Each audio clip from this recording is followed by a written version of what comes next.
Assalamualaikum warahmatullahi wabarakatuh. Bismillahirrahmanirrahim. Alhamdulillahi rabbil alamin. Assalatu wassalamu ala asyrafil anbiya'i wal mursalin. Sayyidina wa habibina wa syafi'ina wa maulana Muhammadin wa ala alihi wa sahbihi ajma'in. Subhanaka la ilma lana illa ma 'allamtana innaka antal alimul hakim. La haula wala quwwata illa billahil aliyyil azim. Amma ba'du. Para jamaah sekalian, mari sama-sama kita baca doa. Ikuti setelah saya. Bismillahirrahmanirrahim. Rabbi auzi'ni an ashkura ni'mataka allati an'amta alayya wa ala walidayya wa an a'mala salihan tarda wa adkhilni birahmatika fi ibadika salihin. Hadratul muhtaramin, para asatid, para alim ulama, para tokoh masyarakat, para pengurus masjid, yang mohon maaf tidak dapat saya sebutkan satu persatu, namun insya Allah tidak mengurangi ta'zim saya kepada beliau-beliau. Bapak-bapak, ibu-ibu, hadirin wal hadirat, jamaah sholat subuh, yang semoga mendapatkan kucuran ridha dan rahmat Allah subhanahu wa ta'ala. Amin ya rabbal alamin. Alhamdulillah, rasa syukur sama-sama kita panjatkan pada Allah yang pagi hari ini memberikan kesempatan kita untuk menghirup udara segar di pagi ini, masih memberikan kehidupan, dan alhamdulillah pagi hari ini kita bisa melaksanakan sholat subuh dan kita bisa laksanakan secara berjamaah. Yang kata Rasulullah SAW, kalau seandainya orang tahu keutamaan sholat subuh berjamaah ini, la atau walau habwan, pasti mereka akan datang walaupun dalam keadaan merangkak. Bahkan sholat subuh ini jamaah rahimakumullah mendapatkan penjelasan yang cukup istimewa dalam Al-Quran. Sampai Al-Quran katakan, inna Qur'anal fajri kana mashhuda. Sholat subuh itu disaksikan oleh para malaikat. Mohon maaf, bukan berarti sholat-sholat yang lain tidak disaksikan, tapi inilah bentuk penekanan akan besarnya fadilah dari sholat subuh khususnya berjamaah ini. Salawat dan salam sama-sama kita sampaikan pada baginda Rasulullah Sallallahu Alaihi Wasallam. Allahumma salli ala Sayyidina Muhammad wa ala ali Sayyidina Muhammad.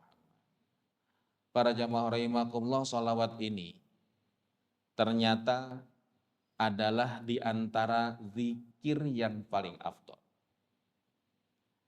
Ada orang yang mengatakan bahwa zikir yang paling afdal itu baca Quran, betul. Tapi ternyata tidak semua orang bisa membaca Al-Quran. Bahkan ada kelompok orang yang diharamkan untuk membaca Al-Quran. Siapa orang yang diharamkan untuk membaca Al-Quran? Perempuan yang sedang haid itu tidak boleh membaca Al-Quran. Jadi bukan cuma megang Al-Quran, bacanya pun juga tidak boleh. Gimana kalau seandainya kadang-kadang kita nengokin teman sedang sakit, lalu diajak untuk sama-sama doa dengan baca suratul Fatihah. Apakah boleh dia baca Fatihah? Boleh. Tapi niatkan itu sebagai doa.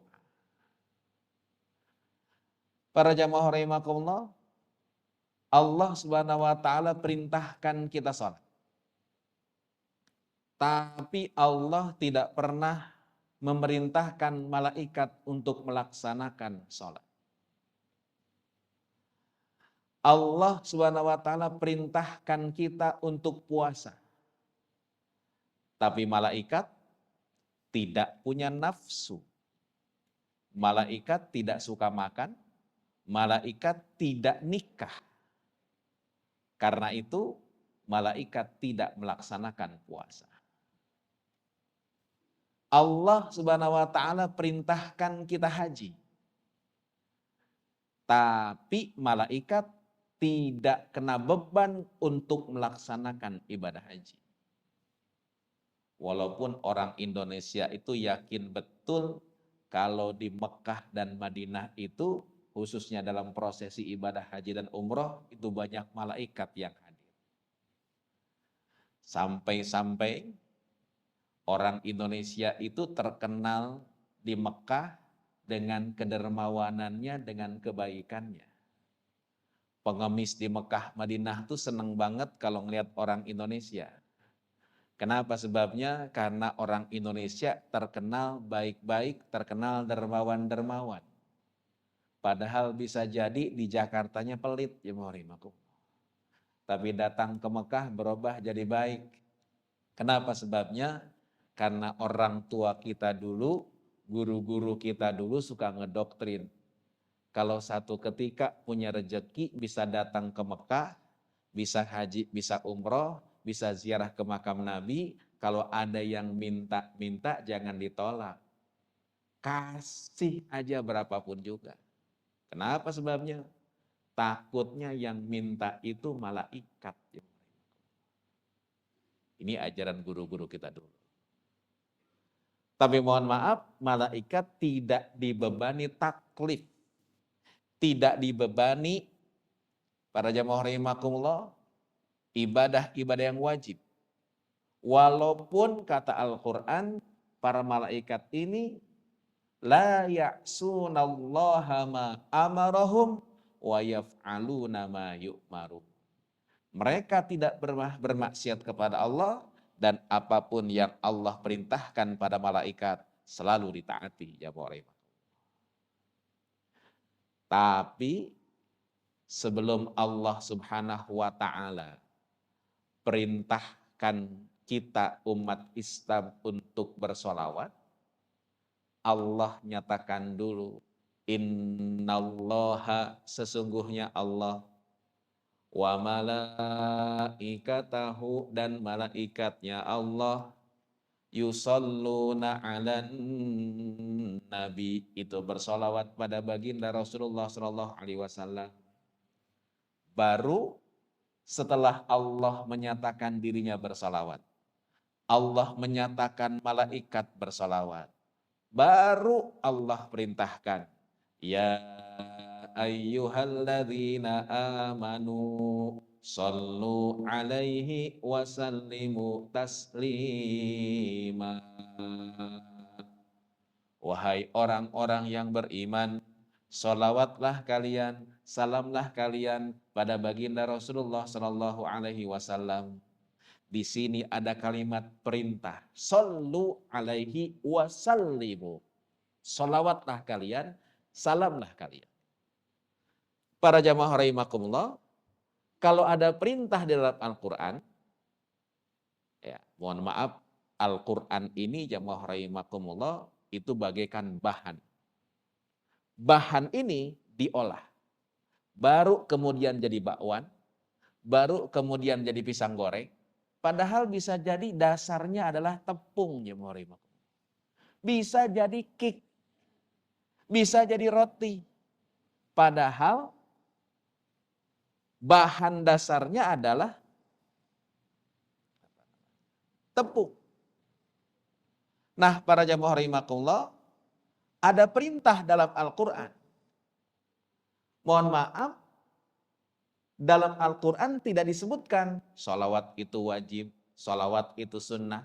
Tapi cuman ada perintah shollu alaihi wasallimu taslim. Oleh para alim ulama dianalisa. Perintah ini ternyata untuk wajib. Karena itu jamaah rahimakumullah, minimal dalam seumur hidup kita wajib membaca sholawat walaupun 1 kali. Yang kedua, sholawat ini menjadi wajib kapan? Ketika kita melaksanakan ibadah sholat. Mohon maaf, di dalam sholat itu ada rukun fi'liyah, rukun perbuatan. Yang kedua, ada rukun qauliyah, rukun perkataan. Rukun perkataan ini salah satunya adalah selain Fatihah adalah sholawat pada baginda Rasulullah Shallallahu Alaihi Wasallam. Allahumma salli wa sallim wa barik ala Sayyidina Muhammad wa ala ali Sayyidina Muhammad. Para jamaah rahimakumullah, kalau sholawatnya pakai Sayyidina silahkan, enggak juga enggak apa-apa. Yang penting mah jangan ribut berebut Sayyidina. Kenapa saya katakan demikian? Karena saya sering melihat ternyata masjid banyak yang ribut cuman gara-gara Sayyidina. Bahkan ada orang mau masuk masjid, sudah masuk waktu sholat, pas mau masuk masjid, ternyata masjidnya dikunci. Bingung dia mau sholat di mana. Nanyalah sama tukang ojek yang suka mangkal depan masjid.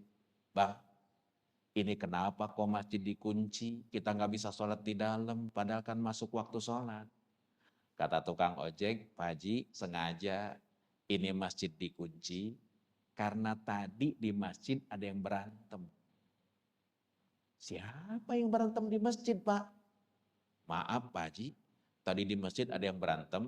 Kelompok yang sholawatnya Allahumma sholli ala Sayyidina Muhammad diserbu sama kelompok yang sholawatnya Allahumma sholli ala Muhammad. Pak Haji, tadi pada berantem, serem banget pada berebut Sayyidina. Untung Pak Haji, saya emang gak pernah sholat, kata dia jamaah rahimakumullah.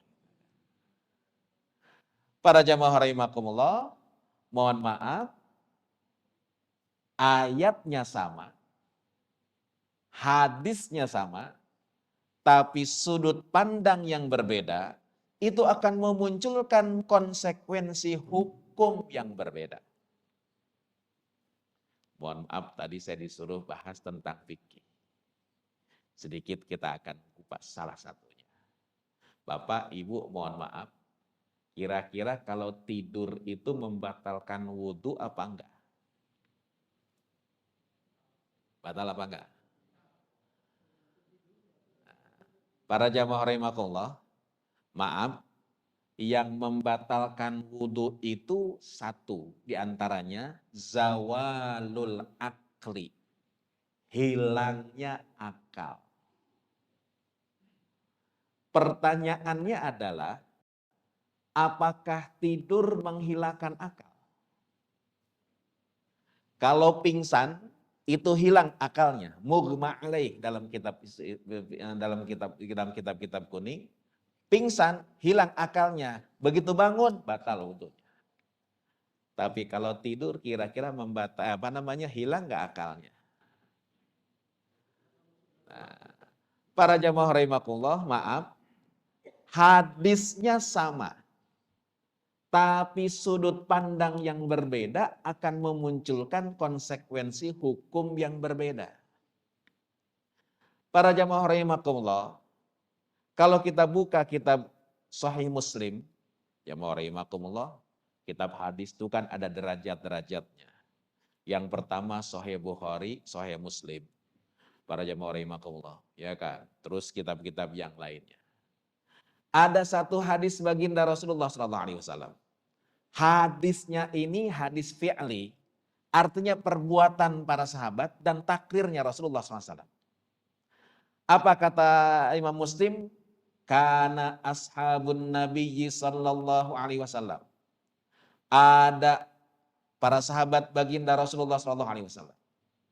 Mohon maaf Bapak Ibu-ibu, Indonesia ini punya kekhasan pendidikan Islamnya. Kekhasannya apa? Makna gandul.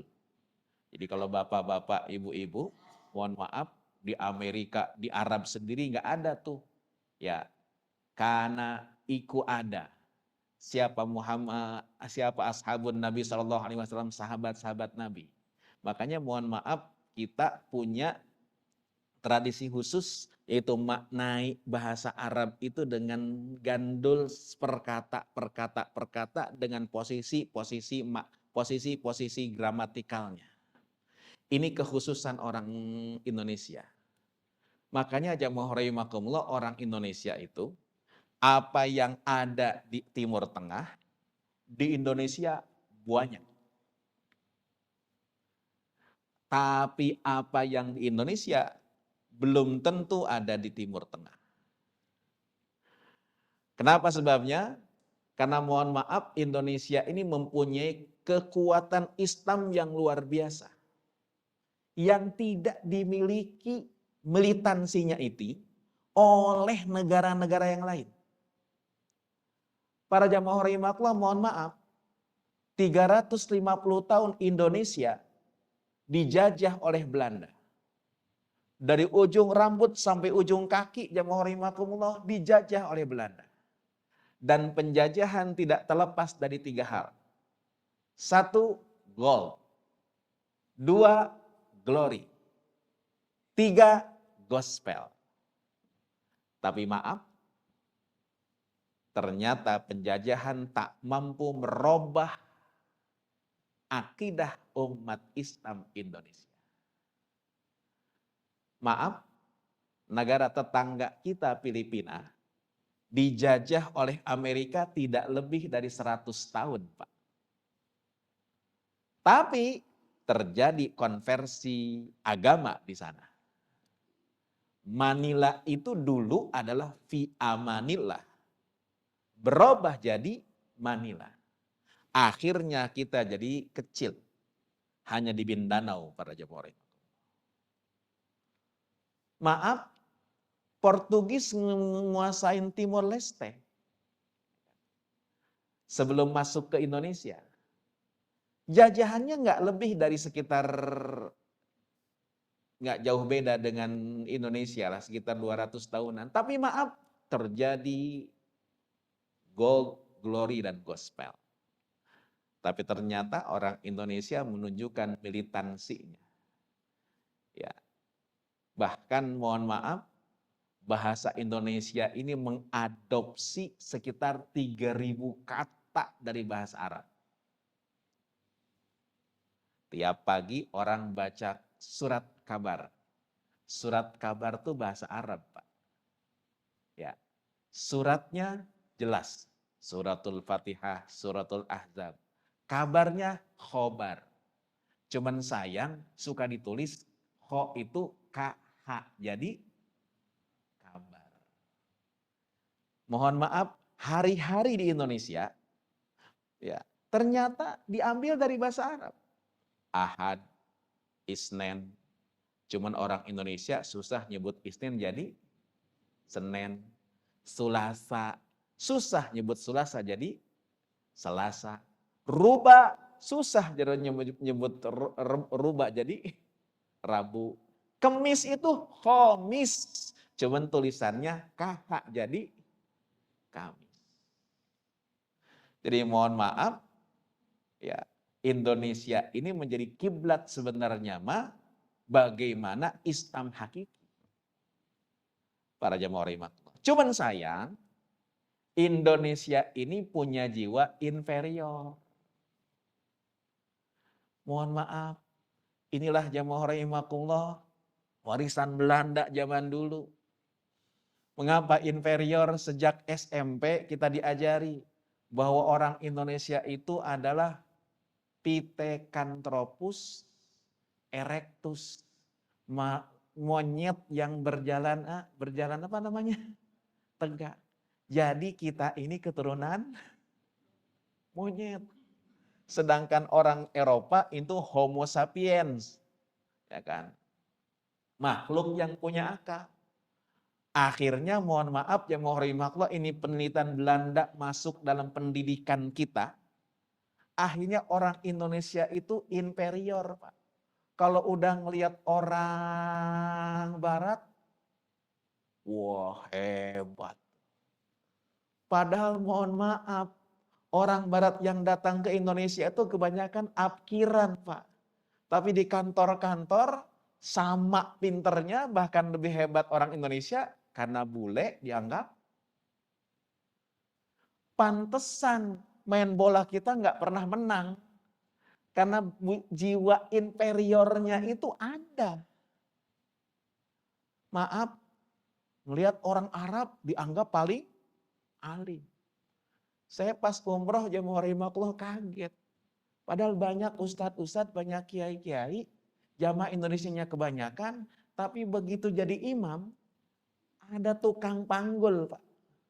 Mohon maaf kita nggak menafikan rendah orang tukang panggul di bandara. Tukang panggul kebetulan orang Arab. Dipersilahkan buat jadi imam. Kenapa? Karena Arabnya dianggap bahwa mereka lebih. Ini para jamaah rahimakumullah, kelemahan orang Indonesia itu inferior. Padahal mohon maaf, militansi Islam Indonesia lebih kuat dibandingkan militansi umat Islam dimanapun juga. Nah, para jamaah rahimakumullah, Bapak Ibu-ibu, para jamaah rahimakumullah, dalam hadis Imam Muslim, kana ashabun Nabi sallallahu alaihi wasallam. Ada ashabun Nabi sallallahu alaihi wasallam. Adapun sahabat-sahabat Nabi. Jadi kalau bahasa Jawa itu ada utawi iki iku. Ya ini merupakan ciri khas keindonesiaan. Makanya orang Indonesia jago betul gramatikal Arabnya. Sahabat-sahabat Nabi ini para jamaah rahimakumullah, setelah berjamaah sholat maghrib dengan Rasulullah, mereka tidak pulang ke rumah. Mereka duduk di masjid. Rasulullah SAW pulang ke kamarnya, sedangkan sahabat-sahabat duduk di masjid. Nah, begitu duduk di masjid, ternyata duduk di masjid itu beda dengan duduk di bioskop. Duduk di bioskop 2 jam, udaranya dingin, gelap, tapi anteng khusyuk, nggak ngantuk-ngantuk. Tapi maaf, duduk di masjid ternyata jamaah rahimakumullah, itu deket banget sama ngantuk. Bahkan yang namanya khutbah Jumat itu, ya nggak di mana ternyata nikmat banget buat tidur.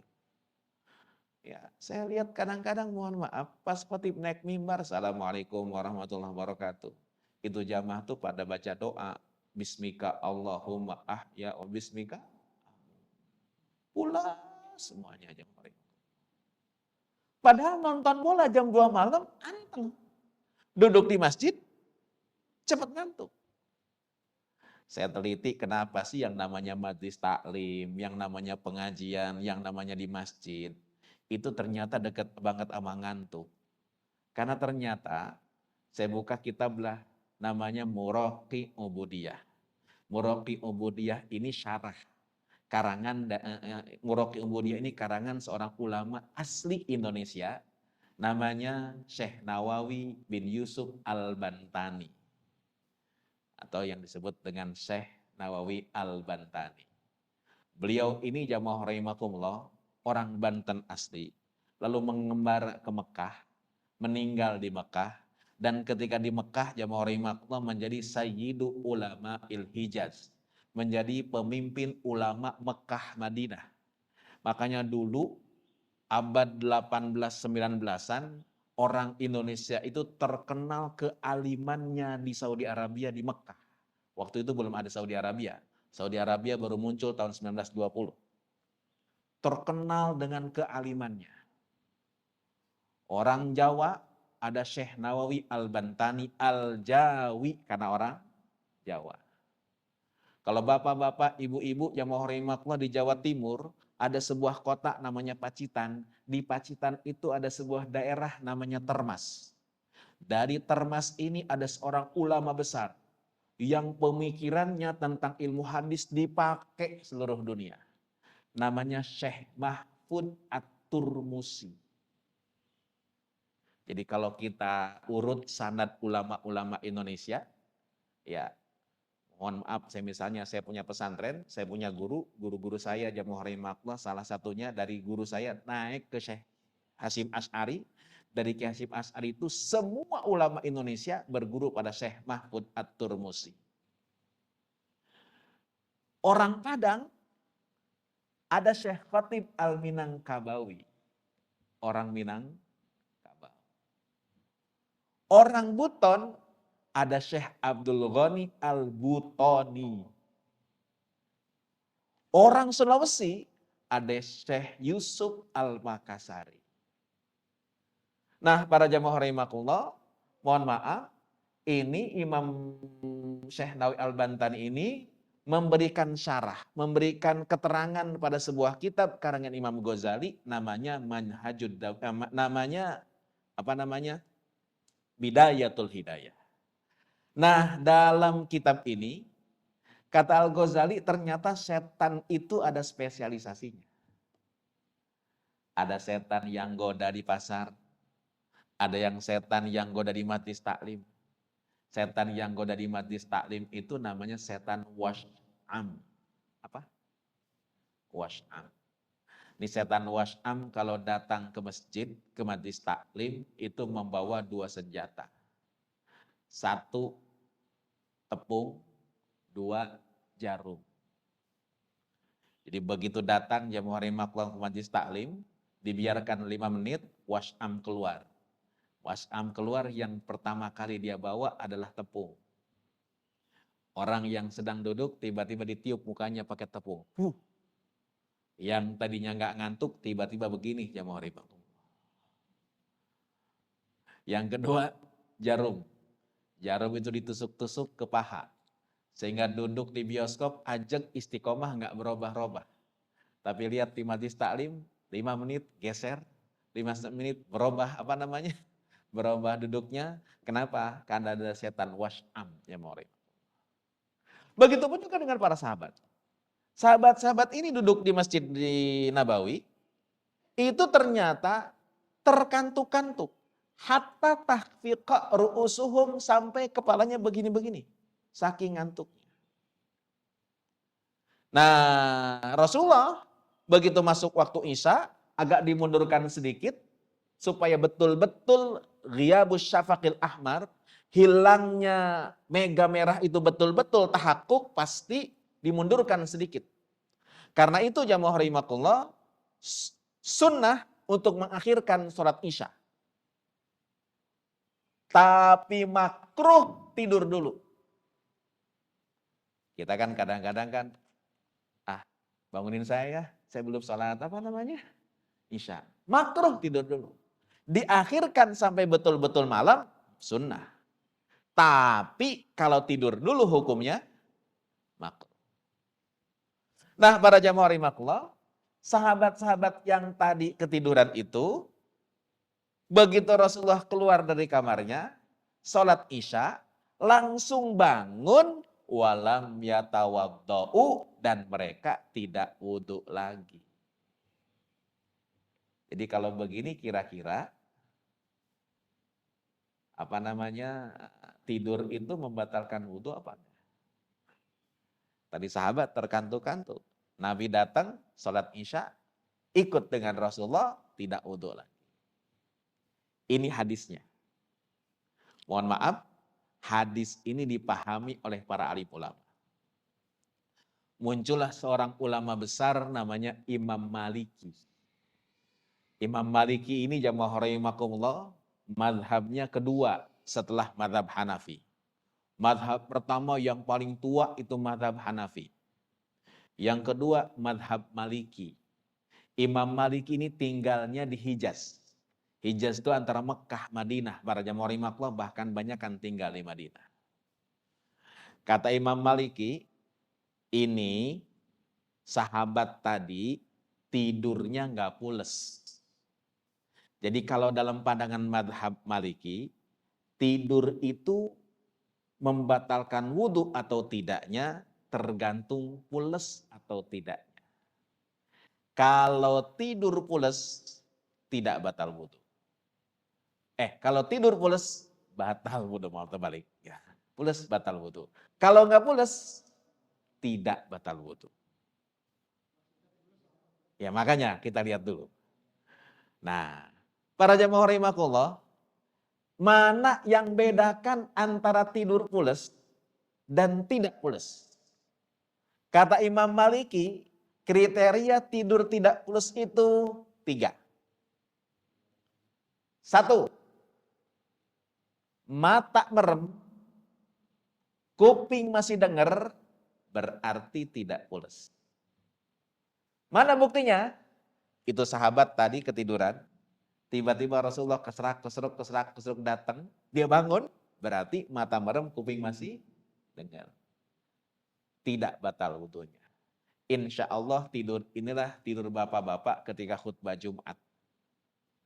Ya kan? Ketika khutbah Jumat kan 90% tidur, tapi bangun. Kapan bangunnya? Ketika khutbah membaca doa yang merupakan doa wajib. Dalam khutbah itu wajib membaca doa untuk orang mukmin dan muslim, orang-orang mukmin kapan? Di khutbah yang kedua. Jadi ini rukun, Pak. Coba Bapak perhatikan, kalau ada khotib tidak baca ini, Jumatannya nggak sah. Gimana doanya? Allahumma gfir lil mu'minina wal mu'minat wal muslimina wal muslimat. Itu rata-rata bangun. Amin. Yang tidur bangun. Ini menunjukkan bahwa mata merem, kuping masih dengar. 2. Para jamaah rahimakumullah, mata merem, tangan megang sesuatu, benda di tangan jatuh, masih terasa, berarti dia tidurnya belum pules. Batal apa enggak sholatnya? Wudunya? Tidak batal, kata Imam Maliki. Para jamaah rahimakumullah, 3. Mata merem, air liur keluar. Kalau bahasa Jermannya ngadah dir, jamaah rahimakumullah itu. Air liur keluar. Masih terasa. Bahkan kadang-kadang, hirup kembali. Berarti dia tidurnya belum pules. Batal nggak wudunya? Tidak batal. Itu kriteria tidak pules, kata Imam Malik. Para jamaah rahimakumullah, Imam Malik itu Pak, Bu, punya murid namanya Muhammad bin Idris Asy-Syafi'i. Yaitu Imam Syafi'i. Imam Syafi'i ini jamaah rahimakumullah, lahirnya tahun 150 Hijriah. Di tahun itulah meninggal Imam Hanafi. 150 Hijriah Imam Syafi'i lahir, meninggal dunia tahun 204 Hijriah. Jadi umur Imam Syafi'i itu cuma berapa tahun? 54 tahun. Itulah para jamaah rahimakumullah, ternyata umur itu ada 2 macam. 1, umur KTP, umur akte kelahiran. Imam Syafi'i ini umur akte kelahirannya cuma 54 tahun. Tapi ada umur yang kedua namanya umur kebaikan. Umur kebaikan ini Imam Syafi'i sekarang seakan-akan masih hidup. Pemikirannya masih kita pakai. Masya Allah, tabarakallah, inilah yang abadi sampai hari kiamat para jamaah rahimakumullah. Itu namanya ilmun yuntafa'u bihi, ilmu yang dimanfaatkan. Mudah-mudahan jamaah rahimakumullah kita bukan cuma punya umur KTP, Pak, tapi juga punya umur kebaikan yang insya Allah abadi sampai hari kiamat. Nah, para jamaah rahimakumullah, Imam Asy-Syafi'i ini lahirnya bukan di Madinah. Imam Syafi'i ini lahirnya di Gaza, di Palestina, yang sekarang sedang dibom sama apa namanya? Israel. Imam Syafi'i lahir, pas lahir yatim. Akhirnya karena kehidupan di Gaza susah, ibunya Imam Syafi'i membawa Imam Syafi'i ke Hijaz, ke Mekah, Madinah. Nah, Imam Syafi'i dibawa ketika kecil dipangku sama ibunya. Ibunya tidak tahu bahwa Syafi'i kecil ini kelak akan menjadi orang hebat. Yang tahu ibunya adalah bahwa dalam perjalanan orang yang sedang musafir adalah doanya mustajab. Jadi ada doa-doa yang mustajab. Doa mustajab siapa aja? Satu, doa orang yang dizalimi, doanya mustajab. Dua, orang yang sedang puasa, doanya mustajab. Tiga, orang yang sedang musafir, doanya mustajab. Karena itu kalau musafir, kalau bepergian lebih dari 100 kilo, banyakin doa, doanya mustajab. Nah, ibunya Imam Syafi'i dari Palestina ke Madinah hanya doain anaknya yang sedang dia gendong. Maklum anaknya ini yatim.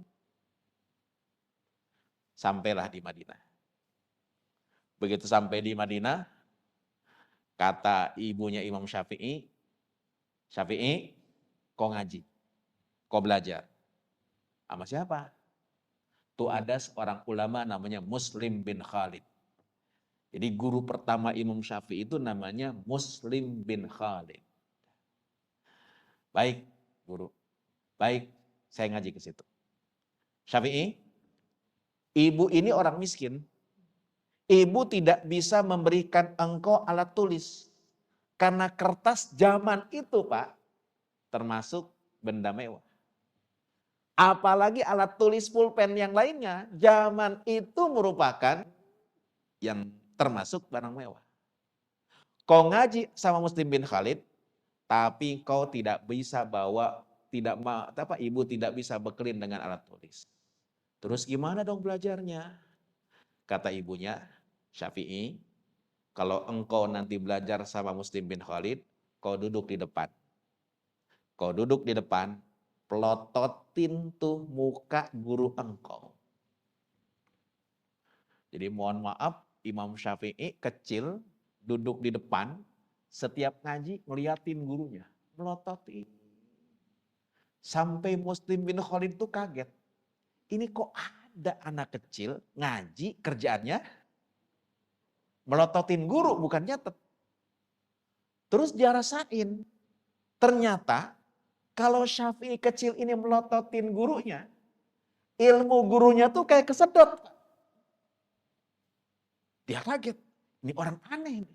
Setiap ngaji melototin gurunya, begitu melototin gurunya ilmunya kesedot. Wah gawat. Kalau 2 minggu aja dia ngaji, ilmu saya habis. Akhirnya dia telepon temannya. Namanya Ibnu Uyainah. Guru kedua Imam Syafi'i itu namanya Ibnu Uyainah. Kata Muslim bin Khalid, "Hei Uyainah, ya mas. Nih ada santri saya, boleh nggak mondok di ente?" "Boleh, kalau rekomendasi ente mas silahkan masuk." "Oke, saya kirim ya." Mondoklah di pesantren pengasuhnya Ibnu Uyainah. Seminggu aman. 2 minggu aman. 3 minggu Ibnu Uyainah telepon. "Bro, ada apa Uyainah? Ini ente anak yang ente kirim tuh siapa sih? Kenapa emang? Ini anak nggak punya catatan." Makanya Imam Syafi'i itu sangat menghargai catatan. Sehingga Imam Syafi'i itu punya sebuah syair tentang catatan. Apa kata Imam Syafi'i jamaah rahimakumullah dalam syair yang dia tulis? Ya, al-ilmu sayyidun wal kitabatu qaiduhu.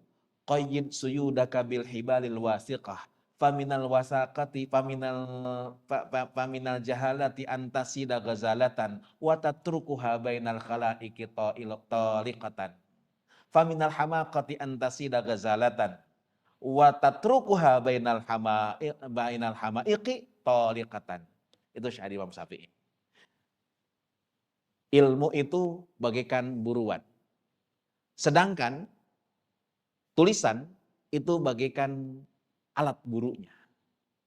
Ya. Qayyid suyudaka bil hibalil wasiqah. Kalau sudah ditangkap itu ikan, dipancing itu ikan. Nah, habis dipancing, ikat masukin ke dalam apa namanya? Apa yang kalau jorang apa? Kalau bahasa kita jorang apa? Yang apa tuh? Yang masukin ke bubu. Supaya apa? Supaya nggak lepas.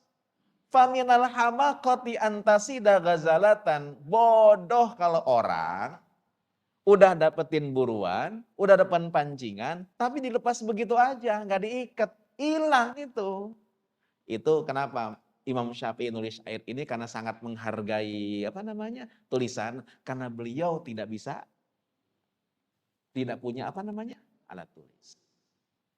Nah, jamaah rahimakumullah, emang kenapa Ibnu Yainah? Ini anak, setiap ngeliatin saya, ilmu saya disedot. Sama dong kalau begitu.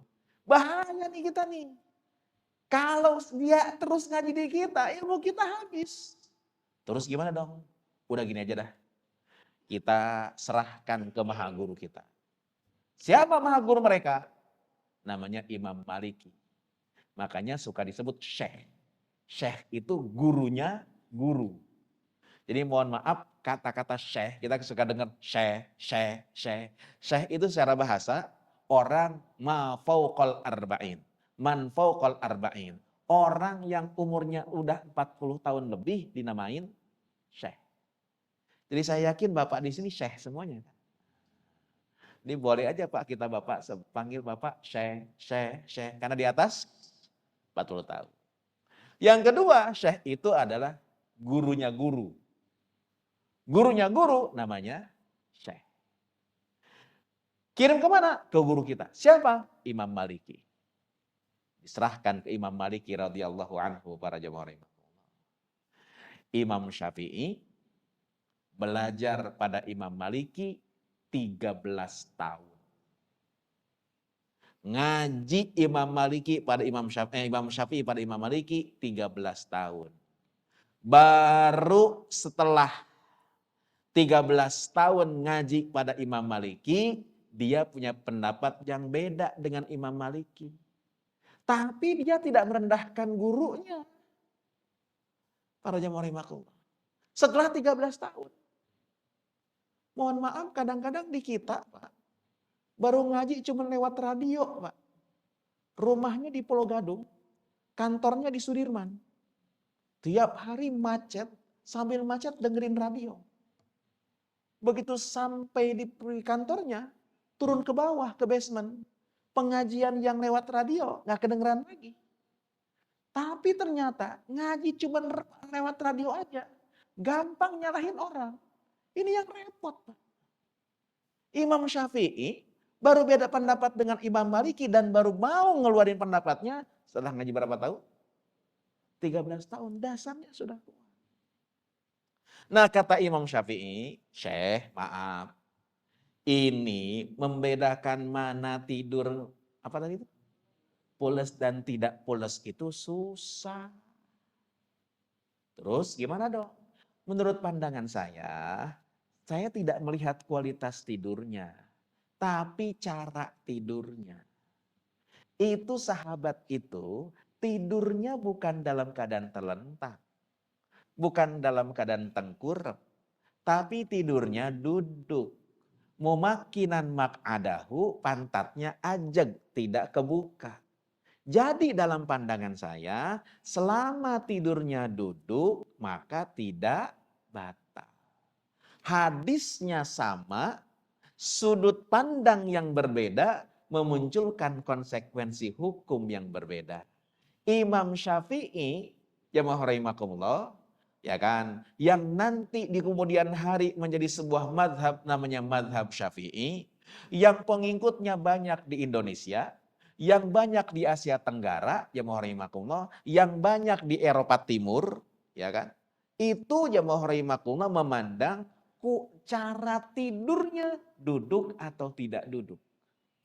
Duduk tidak batal. Terlentang batal. Tengkurap batal. Nyender, mohon maaf, kalau nyendernya nggak ada yagdag, pun nggak ada yagdag itu apa ya? Nggak ada yagdag itu begini nih. Saya ada si pantat agak kebuka, itu batal. Kalau jemaah ya kan. Imam Maliki yang nanti ke depannya akan menjadi sebuah madhab besar di dunia, namanya madhab Maliki. Madhab Maliki ini banyak dipakai di mana? Banyak dipakai di Afrika Utara. Jadi kalau bapak-bapak datang ke Mesir, madhabnya Maliki. Tunisia, madhabnya Maliki. Aljazair, madhabnya Maliki. Libya, madhabnya Maliki. Maroko, madhabnya Maliki. Para jemaah rahimakumullah. Nah, muncul lagi satu madhab, namanya madhab Hanafi. Kalau dalam pandangan madhab Hanafi, selama itu tidurnya dalam keadaan sholat, maka tidak batal. Mohon maaf, sholat itu ada yang berdiri, ada yang duduk di antara dua sujud, ada tahiyat. Kalau bentuk-bentuknya, tidurnya dalam bentuk-bentuk sholat, berdiri, ruku, apa namanya? Duduk di antara dua sujud, maka tidak batal. Bapak ibu-ibu mohon maaf, kalau Ramadan itu kan di Mekah, 10 hari terakhir itu kan ada Qiyamul Lail. 10 rakaat, ayat yang dibaca panjang. Habis gitu 10 rakaat bisa dibayangkan 1 juz. Jadi memang luar biasa panjang. Rukuknya lama. Saya ngikutin, subhana rabbiyal azimi wa bihamdihi 3 kali belum bangun. 5 kali belum bangun. Sujudnya lama. Saking lamanya, orang-orang Indonesia ikut sholat tarawih di sholat Qiyamul Lail di Masjid Haram. Sujudnya lama, itu nggak bangun-bangun ya, Mori. Pules. Batal nggak tuh? Kalau dalam pandangan madhab Hanafi, tidak batal. Maaf, itulah. Sengaja saya jelaskan begini perbedaan pendapat. Dengan dasarnya ternyata sudut pandang yang berbeda akan memunculkan konsekuensi hukum yang berbeda. Dan ternyata mana yang benar? Semuanya benar insya Allah. Nah, dan banyak lagi perbedaan-perbedaan pendapat. Dulu ya mohon maaf, yang namanya perbedaan pendapat ini nggak pernah diungkap di Indonesia. Kenapa sebabnya? Karena orang Indonesia ngotok ngowo. Apa ngotok ngowo tuh ya? Muter di situ-situ aja. Orang Sukabumi di Sukabumi aja. Paling ke Jakarta, paling ke Bandung. Tapi sekarang sudah terjadi transformasi. Informasi terbuka. Kita bisa ngelihat kemana-mana. Kadang-kadang jamaah rahimakumullah begitu ngelihat ibadahnya beda. Wah, nganggap bahwa dia salah. Kita yang benar. Atau mungkin kita salah. Orang itu betul. Padahal mohon maaf cuman beda pandangan jamaah rahimakumullah. Inilah mudah-mudahan Allah Subhanahu wa taala berikan kemampuan pada kita untuk lebih terbuka, lebih jamaah rahimakumullah menghargai sebuah pendapat, perbedaan, dan mudah-mudahan kita bisa dipersatukan dalam agama Allah Subhanahu wa taala. Inilah sedikit Pak, ya, sebagai perkenalan awal kita jamaah rahimakumullah, mudah-mudahan bisa memberikan sebuah wacana bagi kita semuanya dan Allah Subhanahu wa taala bimbing langkah kita semuanya. Mungkin Bapak Ibu ada yang mau disampaikan, kami persilahkan. Ya, bangga Pak, silakan.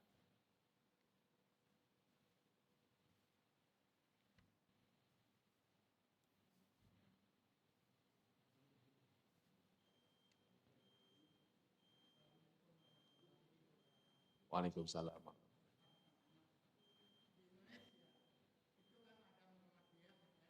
Ya.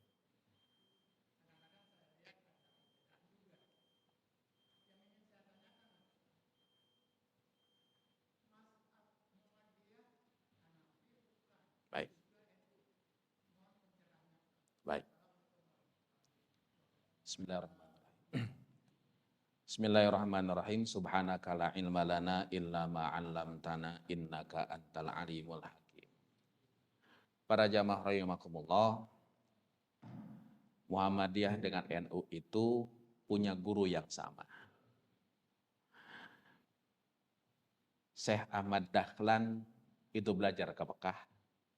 Begitu juga dengan Syekh Hasyim Asy'ari belajar ke Mekah. Salah satu guru mereka tidak lain dan tidak bukan adalah Syekh Khatib Al-Minangkabawi.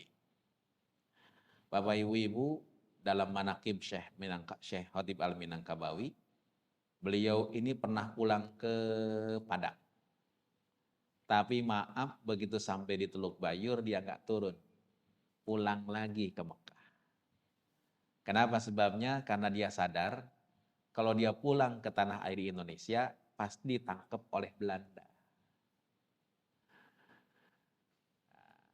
Para jamaah rahimakumullah. Kenapa sebabnya? Mohon maaf Bapak Ibu-ibu, orang-orang ulama-ulama Indonesia dulu banyak ditangkap oleh Belanda. Karena itu dia pulang ke tanah Mekah kembali, lalu ngajarin orang-orang yang mukim di sana. Dulu haji kan lama Pak, setahun. Nah sambil nunggu tuh mereka pada ngaji. Itulah para jamaah rahimakumullah, akhirnya muncullah muridnya adalah Syekh Khatib Al-Minangkabawi dan Syekh Hasyim Asy'ari. Cuma begitu pulang ke Indonesia, medan dakwahnya berbeda. Syekh Hasyim Asy'ari medan dakwahnya di kampung. Di kampung ini jamaah rahimakumullah, masyarakatnya perlu diemong, masyarakatnya mohon maaf jamaah rahimakumullah sederhana. Sedangkan Syekh Ahmad Dahlan itu masuknya di perkotaan. Dan mohon maaf di perkotaan yang cenderung dekat kerajaan yang banyak kliniknya. Nah karena itu disinilah ada yang dinamakan dengan fiqhud dakwah. Ada fikih dakwah. Jadi fikih itu Pak bukan cuma fikih hukum, ada juga fikih dakwah. Bahkan ada juga fikih akhlak. Jadi kalau orang cuma belajar fikih ahkam, fikih hukum, dia akan kaku.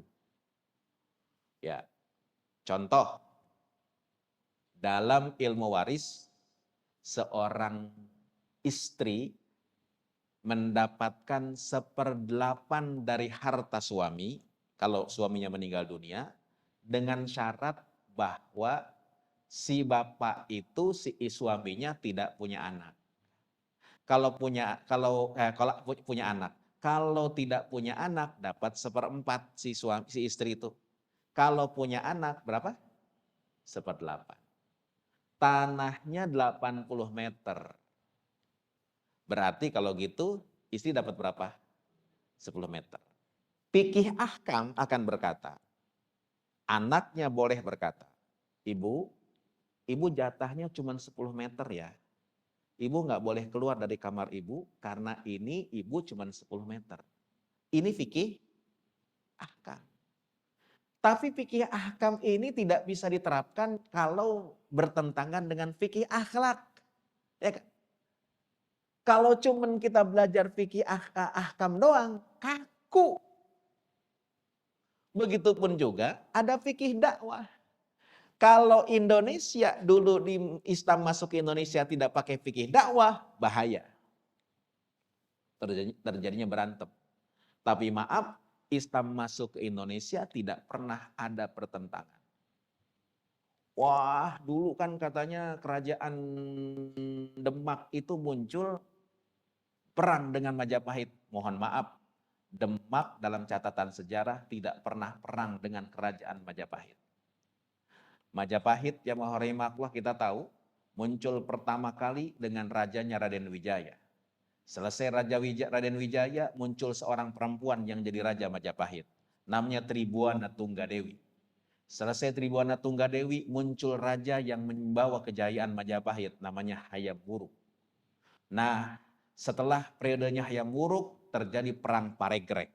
Perebutan kekuasaan di dalam antara Bre Wirabumi dengan antara Bre Wirabumi dan satu lagi saya lupa namanya. Nah, mohon maaf, yang namanya Majapahit, perangnya perang Paregrek, lalu mendapatkan serangan dari Kediri, bukan dari Demak. Nah, para jamaah rahimakumullah, kenapa? Karena pakai fikih dakwah. Madhab dalam memilihnya, maaf, klinik ini perlu dipakai dengan pendekatan madhab yang agak keras. Madhab yang agak keras dan literalis itu madhabnya madhab Hambali. Madhab Hambali itu letterlek. Kenapa? Karena yang dihadapi adalah orang-orang intelek yang logikanya tinggi, tapi juga banyak kliniknya, kejawennya banyak. Makanya mohon maaf ya mohon rahimakumullah, dipakailah madhabnya madhab Hambali kebanyakan. Nah, Hasyim Asy'ari itu melihat masyarakatnya, orang kampung yang lunak, yang perlu diemong. Ini mohon maaf, madhab Syafi'i itu lebih cocok untuk kelompok-kelompok seperti ini. Kenapa? Karena madhab Syafi'i itu lentur, Pak. Tidak kaku, ya, tidak letterlek. Contohnya mohon maaf, Pak. Baik lagi kepada masalah. Makan dan minum itu nggak batalin wudu. Tapi kalau makan daging onta, itu wudu jadi batal. Menurut madhab Maliki, menurut madhab Hambali. Kenapa kok jadi batal? Karena dulu Rasulullah pernah nyuruh orang habis makan daging onta wudu. Kejadiannya bagaimana? Rasulullah diundang sahabat untuk selamatan, makanlah yang disiapkan makan daging onta. Selesai makan daging onta, tiba-tiba ada bau kentut. Sahabat saling curiga, siapa nih yang kentut di antara kita? Adzan asar. Pas adzan asar, sahabat yang hadir, wah, nih kalau ada yang wudhu nih, orang itu pasti yang kentut. Kita lihatin tempat wudhu. Sampai mau komat gak ada yang bangun. Kata yang kentut, mendingan gua diam-diam daripada ketahuan. Saat itu Rasulullah dengan bangun lalu berkata, siapa yang makan daging onta, wudhu lagi. Seluruh sahabat bangun wudhu lagi. Kata yang kentut, alhamdulillahirabbil alamin. Dalam pandangan madhab Hambali, Rasulullah nyuruh wudhu setelah makan daging onta. Letterlek. Tapi kata Imam Syafi'i, madhab Syafi'i, oh enggak. Ini kita pahami kontekstual. Rasulullah nyuruh wudhu lagi habis makan daging onta itu bukan karena makan daging ontanya. Karena Rasulullah jaga kehormatan. Kalau tidak disuruh wudhu lagi, ketahuan tuh yang kentut. Nah, ini mohon maaf, jadi madhab Hambali itu tekstualis. Sedangkan madhab Syafi'i kadang tekstualis, kadang kontekstual. Sehingga sangat cocok untuk orang-orang kampung dalam tanda kutip yang yang perlu kita emong. Sedangkan kaum intelektual jangan membiarkan intelektualismenya merambah. Mohon maaf ya mohon rahimakumullah, ketika Allah Subhanahu wa taala diprotes oleh iblis, ya kan? Kata iblis, ya Allah, ya kan? Kata iblis, ketika ditanya disuruh untuk sujud, kata iblis, khalaqtani min narin wa khalaqtahu min tin. Hei Allah, kau ciptakan aku dari api, kau ciptakan dia dari tanah. Allah nggak menjawab dengan argumentasi logika. Allah cuma katakan, fakhruj innaka minas saghirin. Keluar. Ini menunjukkan bahwa intelektualitas itu ketika intelektualnya tinggi, mendingan patahin aja langsung dengan doktriner. Nah, makanya Muhammadiyah karena medan dakwahnya itu orang intelektual, dipatahkan aja dengan doktriner, muncullah digunakan madhabnya madhab Hambali. Begitu Pak kira-kira. Jadi itu tergantung medan dakwahnya. Wallahu a'lam bishawab. Ya, silakan Pak.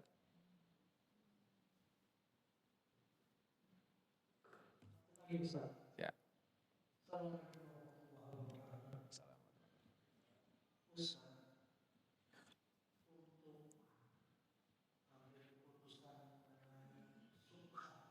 Ya.